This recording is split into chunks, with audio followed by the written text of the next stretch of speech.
It's time for a wellness revolution. Brought to you by Hotze Health and Wellness Center. Honest discussion on maintaining health and wellness naturally to enjoy a better quality of life. He's the doctor fighting to let you keep your doctorate. Now, Dr. Stephen Hotze. Welcome to Dr. Hotze's Wellness Revolution. I'm Stacey Banfield here with Dr. Stephen Hotze, founder of the Hotze Health and Wellness Center. And if you have not downloaded our podcast yet, please do so at hotzepodcast.com. That's HOTZE podcast.com. Well, today we've got a great topic because diabetes is just one of those conditions that afflicts a lot of people. But what is the connection between hypothyroidism and diabetes? Dr. Hotze. Thank you so much, Stacey, and thank each one of you for joining us today on Dr. Hotze's Wellness Revolution. I believe that you need a doctor who has the knowledge and the ability with a staff of professionals to coach you onto a path of health and wellness naturally. So as you mature, you've got energy, vibrancy, get up and go, vim and vigor without having to use a bunch of pharmaceutical drugs. You're healthy naturally. You obtain and maintain health and wellness naturally. That's our goal for you. And we're going to talk today about a serious health problem. We're talking today about diabetes. And diabetes afflicts, now this is hard to imagine, but it afflicts, in America, 30 million, nearly 31 million individuals today in 2018 have adult onset diabetes. And the cost of that to society, the cost of treating these people is $327 billion with a B dollars every year. That is a phenomenal cost of being unhealthy. Now, why do we have so, and they're talking about this doubling over the next 20 to 25 years. So why in the world are Americans afflicted? Now, by the way, that's diabetes. 1 in 3 adults have prediabetes, and that has to do, their blood sugars are elevated, and but they're not high enough to be considered diabetic, but they're above normal, so they're pre-diabetic. So 1 in 3 adults in America is pre-diabetic. That means they're on the way to becoming full-blown diabetics. And diabetes, of course, is associated with what? We're talking about adult onset diabetes. What is it most commonly associated with? With being overweight. In fact, that's Right. why the term diabesity was coined, was because they tend to go hand in hand. That's exactly right. Now, in the United States of America, 70% of Americans, that means 70% of you that I'm speaking with, are overweight. And that predisposes you to developing adult onset diabetes. As a matter of fact, I'd say you're overweight because you're developing diabetes. Now, half the people that are overweight, this is 35% of the population, are obese. Now, obesity and diabetes in adults, or type 2 diabetes in younger people, is caused by one thing, primarily. It's a decline in their metabolism and associated with a high sugar diet. And by a high sugar diet, I don't mean just putting white sugar or drinking a lot of Cokes in your foods. I'm talking about a diet that is consistent with a high simple carbohydrate diet. That's pizza, pasta, tortillas, bread, chips, cookies, cakes, donuts, all the things that Americans eat all the time for comfort or because they're hungry all the time. Well, if you eat that all the time, you're going to be hungry all the time because you get sugar high, sugar low, and you're going to keep hungry. And guess what? All those products, those grain products, the pizza, pasta, cereals, all that, cakes, they're made from grain products or potatoes or rice. All of these are simple carbohydrates. And simple carbohydrates are sugar molecules hooked together. They're starches. So starch is a sugar molecule hooked together. And when you put them in your body, they break down into sugar. So all of a sudden you eat all this and you get a big rush of sugar in your body. Well, sugar is meant to be used within the power plants of your cells, the mitochondria, to create energy. but you get flooded with sugar. The pancreas in your body has to produce insulin. Insulin is the hormone that drives sugar into your cells so it can go to the power plants, the mitochondria, and produce energy. But what happens when you get flooded with sugar, your body responds by making high levels of insulin, and your cells literally become resistant to the very insulin that you're taking. It's kind of like if you had let's just say for argument's sake, to help you understand how this works.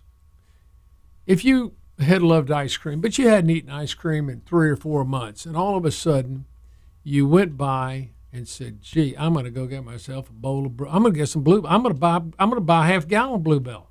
I'm taking it home, but I'm only going to have a bite or two." One thing, you take a bite. That first bite tastes absolutely delicious. Your body enjoys it. The second bite tastes pretty good too, and the third bite, but then the fourth and the fifth and the sixth, it has decreasing utility. You don't have the same enjoyment of the sixth or seventh scoop of ice cream as you did with the first bite. And that's the same way it is because your body's become resistant to it. Your flavor, your taste buds are now resistant because you've already tasted it and they're satiated. That's what happens in your cells when the flood of insulin comes out into your cells become resistant. They hit up on every receptor, and all the receptors are blocked, and now you have all this insulin floating in your blood. You got high levels of insulin, high levels of sugar. The body doesn't like sugar floating around in the blood at high levels. It's not healthy. So guess what it converts? Guess what insulin converts sugar to? Fat. F-A-T, fat. That's right. It turns it into fat. And so you become obese. And now that is a big problem because now in this whole process with elevated sugar, you get cytokines produced. Cytokines are inflammatory products which cause inflammation in your arteries. It damages the blood vessels in the coronary arteries, in the heart, in the kidneys, in the brain, and you get rigid arteries because they're inflamed. And guess what you get then? Is high blood pressure. Now you got high blood pressure, which is putting pressure on the inflamed arteries in your heart and in your brain. Pressure goes up. Guess what? You blow a gasket. You get a heart attack. You have a stroke. Or you go to the doctor, and the doctor puts you on diabetic medication, maybe even insulin. If he puts you on insulin, I guarantee you're going to gain weight. I've seen this happen over and over again. Guess what? I'm making all this insulin. I got to have more insulin. So that insulin just drives that sugar in your body into fat. Now you've got high blood pressure. They put you on several medications for that. And now you've got some heart problems. Well, I got to give you some medication for that. Antiarrhythmias, I got to give you something to lower the pressure, which affects your heart. Your kidney's not working right. And then your joints are upside down because they're all swollen because you're carrying around all this extra weight. And you're getting atrophy of the brain, and you're getting dementia, and you're going downhill. And guess who caused it? You caused it. You brought it on yourself because you ate a high simple carbohydrate sugar diet. It's nobody's fault but yourself. It's called cause and effect. The effect is obesity, high blood pressure, heart disease, kidney disease, degenerative arthritis, dementia, Alzheimer's disease, recurrent and chronic infections, bowel disorders, gout. All these things are caused by your eating lifestyle.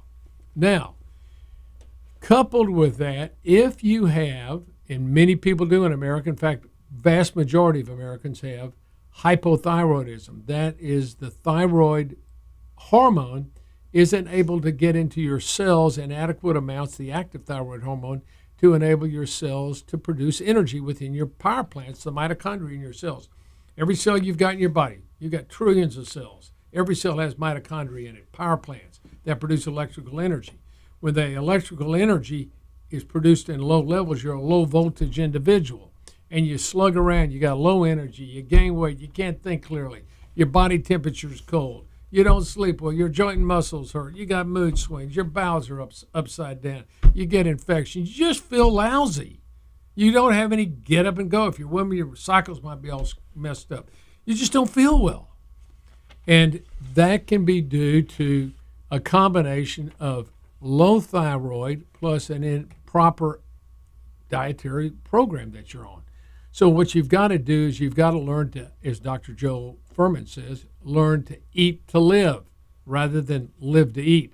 And also, if you have the signs and symptoms of hypothyroidism, what you need is a clinical trial of natural desiccated thyroid. So here's what often happens in people in America because we have fluoride in our water, which adversely affects our cells' ability to convert the active thyroid hormone T4 to the inactive thyroid hormone T4 to the active thyroid hormone T3. If you can't make that conversion because you got a lot of fluoride in your water and in your toothpaste and all that, fluoride's a poison. It will poison your thyroid gland and your ability to utilize thyroid. You need to get some kind of filtration system, reverse osmosis, or some kind of filter system that you have to filter out the fluoride.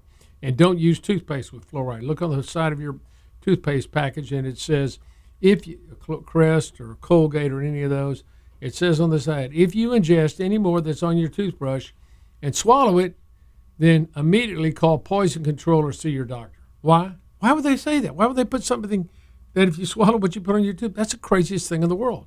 It's the fluoride. Look it up in the MSDS, Material Data Sheet of the government.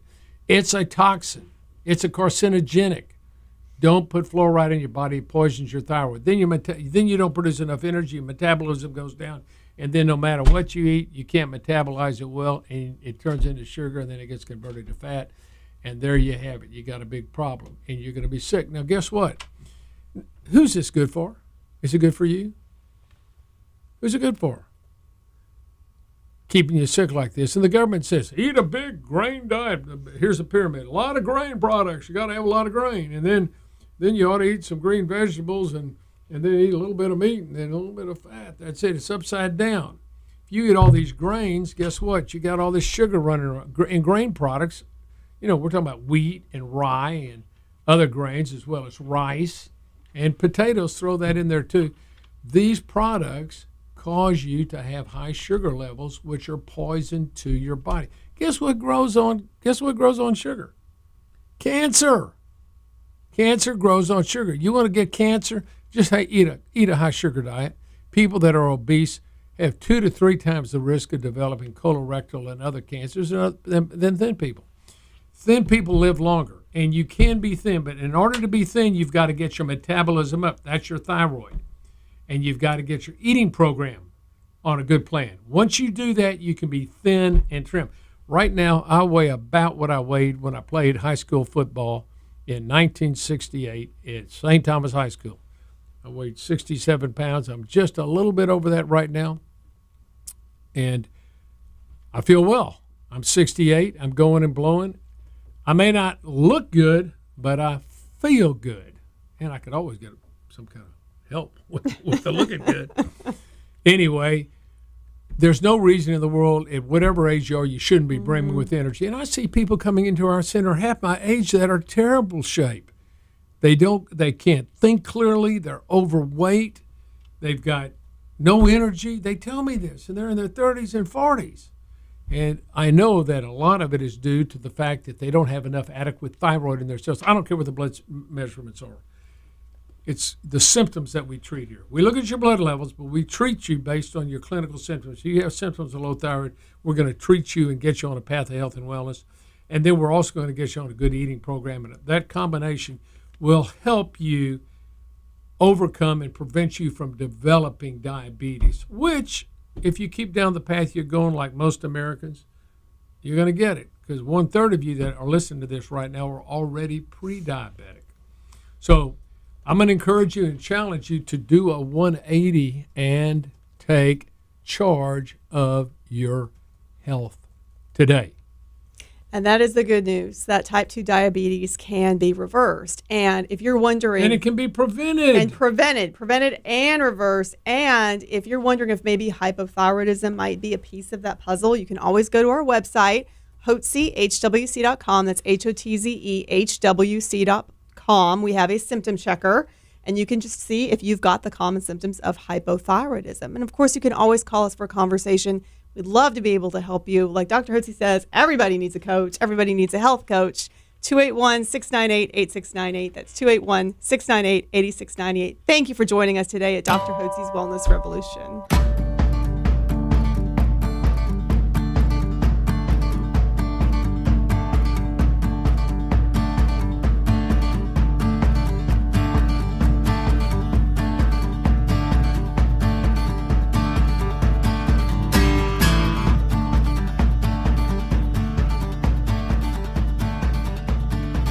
Information provided on this radio program is neither intended nor implied to be a substitute for professional medical advice and is not intended to replace the services of a physician, nor does it constitute a doctor-patient relationship. You should not use information from this radio program to diagnose or treat a health problem or disease without consulting with a qualified healthcare provider. If you have or suspect you have an urgent medical problem, promptly contact a professional healthcare provider or call 911. Dr. Hotze's Wellness Revolution radio program advises you to always seek the advice of a physician or other qualified health provider prior to starting any new treatment or with any questions you may have regarding a medical condition. Any application of the recommendations from this radio program is at the listener's discretion.